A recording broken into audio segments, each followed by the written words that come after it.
Hey, I am back with some content. Now, you might have missed me. I've been busy. And a bit of that busy included speaking at a conference on AI and regulation in financial services. And there were a number of tips that I provided at the conference. Now, many people might be thinking on AI from the firm perspective and the vendor, but I'm an unconventional regulator. And so this is definitely not regulatory advice, but something to think about. When you're looking at a vendor whom you're going to be engaging in business with, make sure that you do a risk assessment on that vendor. In fact, make sure you consider recommendations, FATF recommendations 15 and 16, dependent on the type of tech that you're getting into. But let's focus on AI. Now, AI promises to deliver, a lot of utility from your data.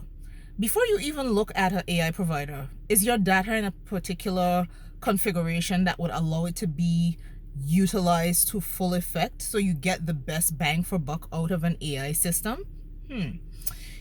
Then, all right, who owns the data once you integrate with this firm and you use the AI? Is that clear? Have you had your contracts reviewed?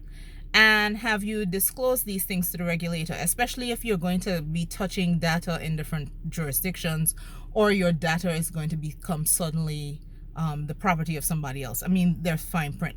And then you also have to consider, what do you need to do if you need to step back that upgrade, that integrated AI. Now, I know it sounds like a strange thing, but nobody thinks about it until the worst happens. You see, some of these developers and these companies don't have staying power. They're like a flash in the pan.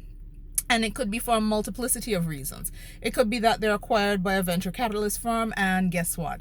They're no longer supporting you and your financial services solutions. So you have to find another solution. Yay.